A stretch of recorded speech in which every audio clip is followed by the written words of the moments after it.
Allez, c'est mardi et le mardi, c'est punaise de lit. Oui, pourquoi pas. Bon, cette vidéo va s'adresser vraiment aux personnes qui ont des problèmes de punaise de lit et qui ont du mal à détecter les endroits, parce que vous savez que d'abord, l'observation, c'est vraiment la priorité numéro 1, parce que sinon, vous allez mettre du produit au petit bonheur la chance, et généralement, ça marche pas très bien. Bon, je vous fais l'historique ici de cette situation, c'est très simple.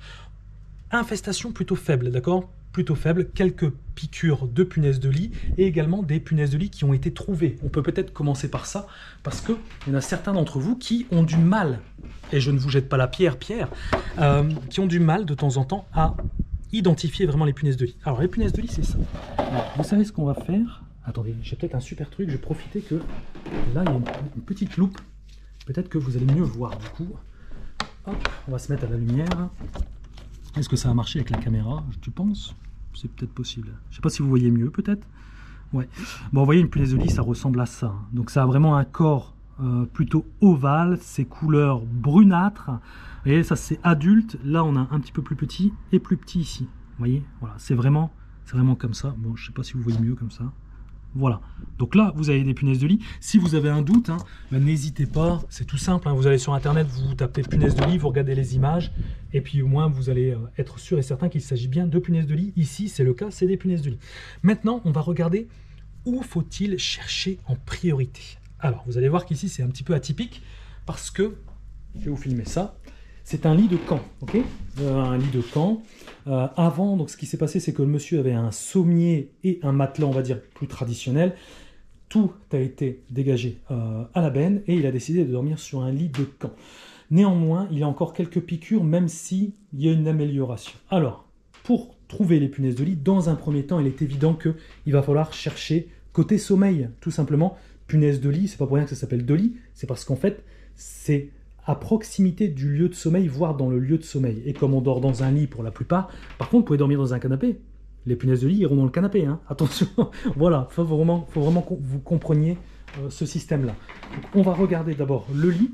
Bon là, c'est un peu particulier, mais vous pourrez adapter en fonction de votre matelas.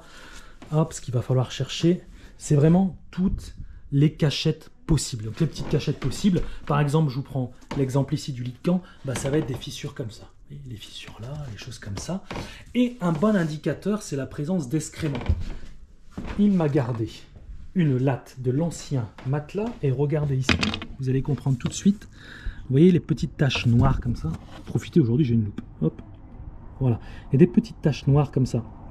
Ce sont des excréments de punaises de lit et donc ça vous indique forcément la présence de punaises de lit, à défaut de les voir visuellement. Bon.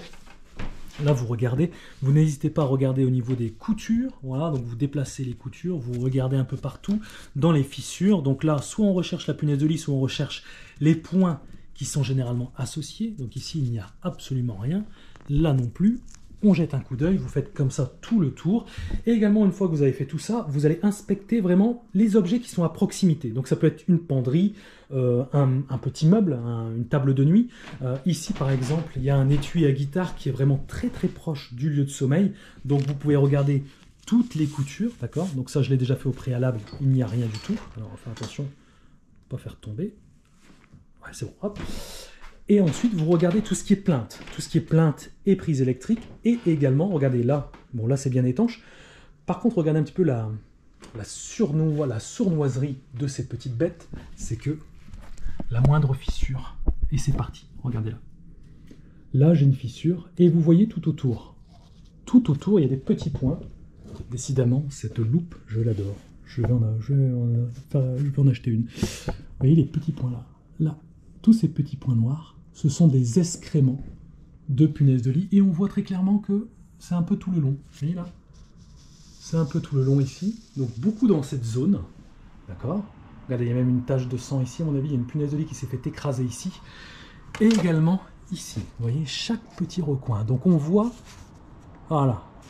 Je vous dis tout de suite, cette phase d'observation est très importante parce qu'ensuite ça va nous permettre de pouvoir mieux cibler le traitement. Le traitement sera forcément beaucoup plus efficace que de passer outre l'observation et de balancer du produit au petit bonheur la chance.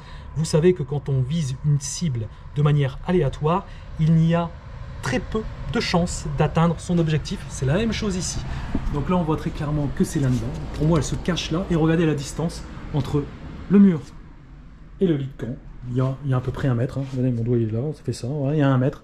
Donc toujours à proximité du lieu de sommeil. Et ensuite, vous en profitez pour chercher. Vous regardez un peu partout. Voilà.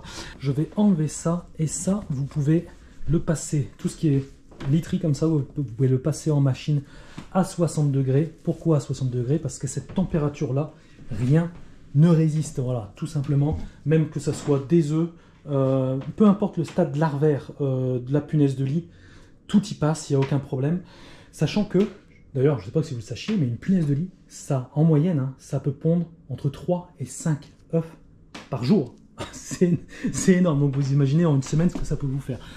Donc là, je fais mon petit contrôle plus approfondi et on voit assez rapidement que c'est clean. Il n'y a pas de petits points noirs comparé à ce qu'on a là. Hein. Vous voyez, donc parfois on dit punaise de lit, ça c'est peut-être un tort aussi de l'appeler comme ça, punaise de lit. Moi j'ai toujours tendance à appeler ça punaise à proximité du lieu de sommeil. Voilà, cherchez pas, c'est plutôt comme ça, parce qu'on se concentre toujours sur le lit, mais sachez qu'il y a aussi les à côté, et je sais que les particuliers de temps en temps, ils n'ont pas le réflexe d'aller voir un peu plus loin. Vous voyez le lit de camp, vous le retournez, hop, c'est un lit de camp militaire, ça. Ah, il a mis des petits pièges double face, il a mis double face sur les pieds, c'est très malin. C'est très très malin et très peu cher. Sinon, il y a les Gorilla Pads aussi qui peuvent être utilisés. Ça aussi c'est intéressant pour vous, je vous expliquerai ça après. Maintenant, on va passer à l'étape numéro 2 qui est, on va débuter le traitement. Alors, ce qu'il faut savoir, c'est qu'ici, comme l'infestation est faible, il y aura quasiment, je dis bien quasiment pas d'usage d'insecticides. D'accord? On va faire de l'action mécanique. Dans un premier temps, le but étant, c'est d'utiliser une méthode, on va dire, naturelle, par le froid. Comment nous allons procéder? C'est très simple, grâce à la bombe de froid Ice Bomb. Elle est ici. Hop. Qu'est-ce que c'est donc? C'est très simple. On va utiliser le froid pour éliminer les punaises de lit, puisque c'est du froid qui est soufflé à moins 40 degrés, donc ça crée un véritable choc thermique qui va éliminer les insectes sur le coup. Donc, même si on ne les voit pas, on sait qu'elles doivent être ici à l'intérieur, parce que là, honnêtement, les traces ne mentent pas. Donc là, le but, c'est de souffler le froid. Ok. Là, on souffle le froid à l'intérieur.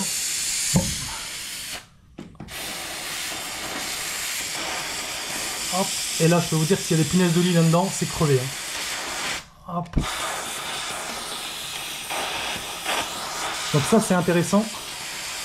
C'est intéressant parce que ça, on peut éliminer tout de suite les punaises de lit sans l'usage d'insecticides. Donc ça serait vraiment bien. Regardez là, l'embout, il est gelé là. C'est gelé, c'est gelé. Hop, moins 40. Je m'étonne. Hop, on souffle le froid à l'intérieur.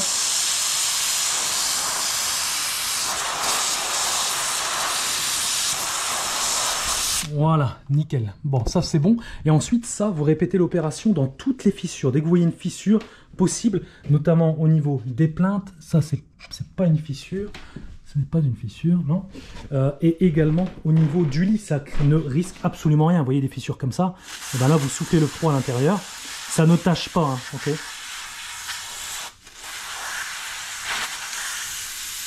Hop, nickel. Et généralement, si je le fais longtemps, ça peut même... vous allez voir, ça peut même geler, quoi. Tellement c'est froid, on le voit, regardez. Là, c'est complètement gelé. Ouais, c'est du glaçon.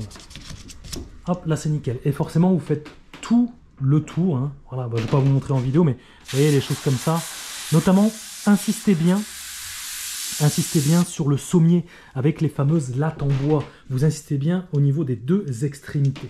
Donc l'étape 1, c'est fait. L'étape 2, c'est fait. Donc l'étape 2, je résume forcément. Ça sert à éliminer rapidement, donc instantanément, les punaises de lit. Ça ne va pas toutes les éliminer, mais si on en élimine 3, 4, 5, c'est déjà ça de prix. Hein. Le but du jeu, c'est pareil pour tous les nuisibles. On est là-haut, le but du jeu, c'est boum, boum, boum, de descendre jusqu'à arriver à 0. Il n'y a pas de produit miracle, ça je vous l'ai toujours dit et je le répète. Maintenant, l'étape numéro 3, on va utiliser de la terre de diatomée, mais pas n'importe quelle terre de diatomée. La terre de diatomée sous forme de spray, beaucoup plus simple et pratique à utiliser. Ça se ça se présente comme ceci, ok, donc ça se présente sous forme d'aérosol. Et vous avez une petite canule ici, une petite canule d'application qui va nous permettre d'aller dans les endroits vraiment inaccessibles. Voilà, regardez, je l'ai installé en deux temps, 3 mouvements. Incroyable. Alors, la terre de Già Tomé, à quoi ça sert? Qu'est-ce que c'est? Bon, déjà, il faut savoir que c'est une terre naturelle, d'accord? Une terre naturelle. Néanmoins, avant de commencer, vous allez faire comme moi. Regardez ce que je vais faire.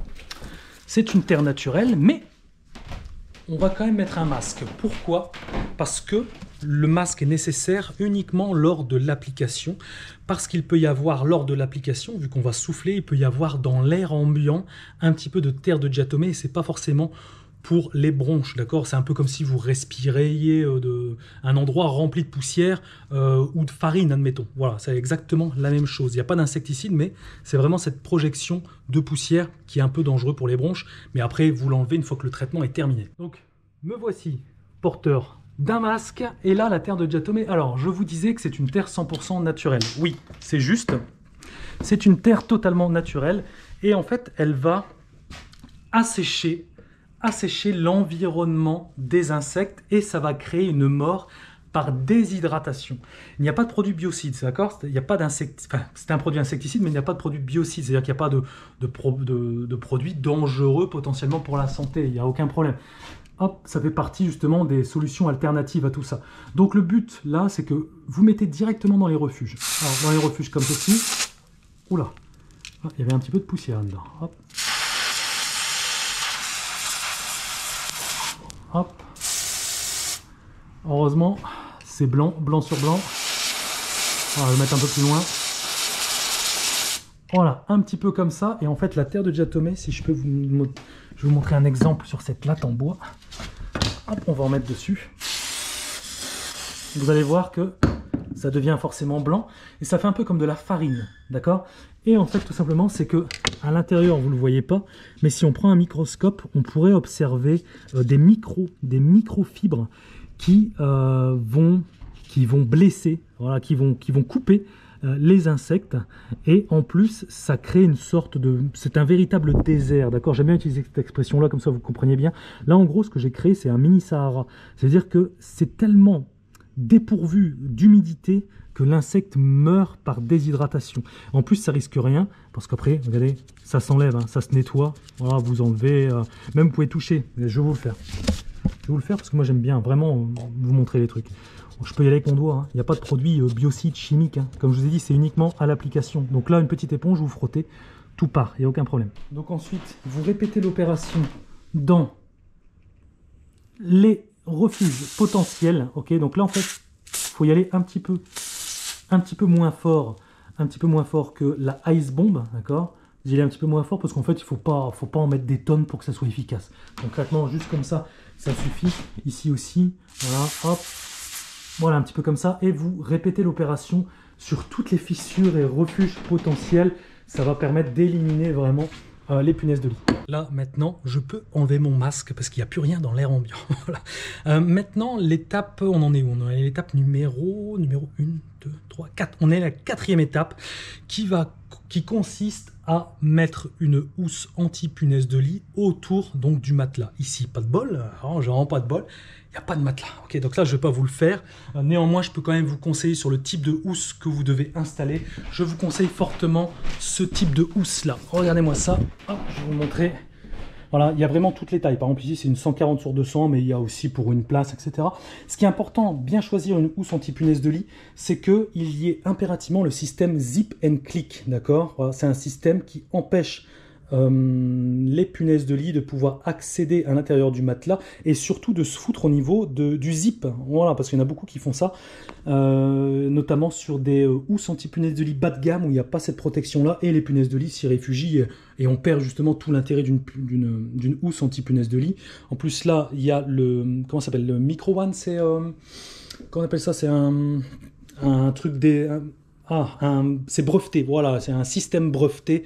En fait, c'est les mailles de la housse qui sont tellement resserrées qu'ils ont appelé ça Micron One parce que c'est de l'ordre du micro, voilà, honnêtement. Donc c'est déjà excellent. Donc ça, vous mettez ça. Et également, vous pouvez compléter avec la mise en place de pièges, donc de type détecte punaise, comme ceci. Donc ça, vous mettez en dessous, d'accord, entre le sommier et le matelas. Les punaises de lit sont toujours en quête de refuge, d'accord? Donc quand vous leur mettez un truc comme ça, elles sont bien contentes parce que ça leur fait des petites maisons, si vous voulez. Donc en fait, elles rentrent à l'intérieur ici, sauf que ce qui leur attend, c'est de la glu, en fait. Voilà, pouf, et elles se font gauler là-dedans. Et ben au moins, comme ça, vous pouvez en choper. Mais si vous en chopez 3-4, et ben c'est déjà ça de prix, c'est 3-4 en moins. Et ensuite, vous mettez des Gorilla Pads. Donc ça revient un petit peu à, comment on appelle ça, un système de scotch double face. Vous collez ça sur les pieds du lit, ça empêche les punaises de lit de pouvoir accéder au lit, au matelas, par les pieds. Vous voyez, ça reprend un peu ce même... Bon, là, c'est un système maison. Bon, vous pouvez le faire aussi, ça marche très bien. Mais en fait, les punaises de lit, si, par exemple, elles sont ici, elles descendent, elles marchent sur le sol, et pour accéder au lit, eh ben, elles vont passer par les pieds. Et là, elles se font gauler par le système double face. Hein, donc, bon, vous pouvez faire ça aussi, hein, franchement, ça va. Après, si vous voulez un truc peut-être plus adapté, le Gorilla Pads, que vous venez mettre en dessous. Voilà, c'est collé au sol et c'est collé au lit, et ensuite vous pouvez très bien les retirer, ok, et ensuite vous pouvez même les passer sous l'eau pour le nettoyer et le réutiliser. Ça, je crois que vous pouvez le réutiliser jusqu'à 10 à 15 fois, donc c'est excellent. Et on peut terminer, attendez, un petit peu de terre de diatomée dessus, ça arrive, c'est les aléas du direct, hop, voilà.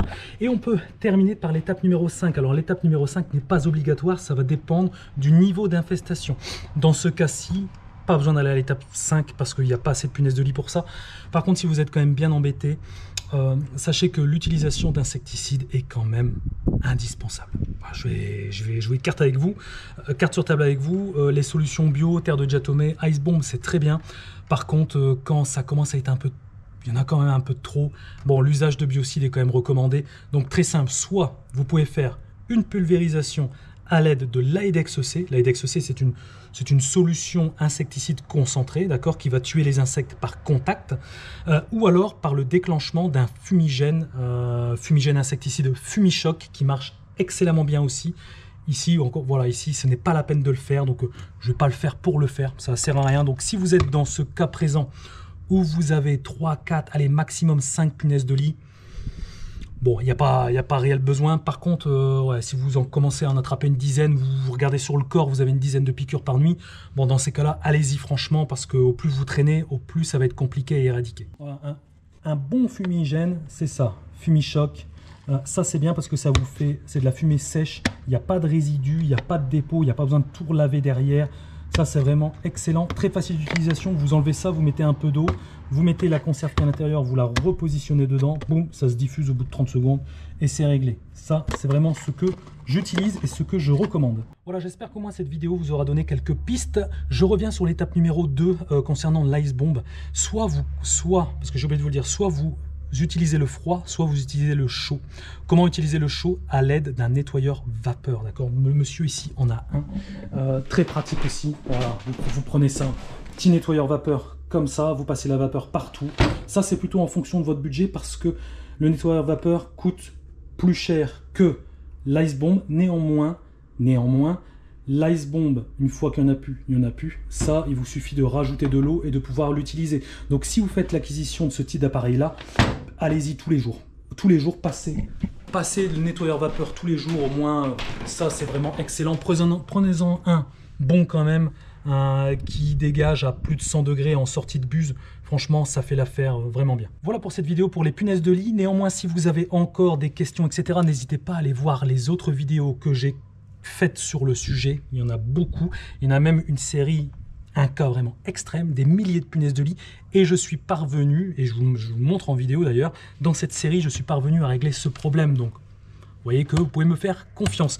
Tous les produits que j'ai utilisés ici sont disponibles dans la description sur le site officiel votreexpertantinuisible.com. Comme ça, au moins, il n'y a pas de contrefaçon. Ce sont les vrais produits que j'utilise. Voilà, c'est quand même important parce que la méthode, oui, la méthode est importante, mais les produits choisis, c'est important également. C'est un peu comme la grande cuisine. Vous pouvez mettre le plus grand chef cuisinier du monde, si vous lui donnez des trucs surgelés dégueulasses, il va avoir du mal à vous sortir un plat excellent. Et ben, c'est la même chose. Voilà.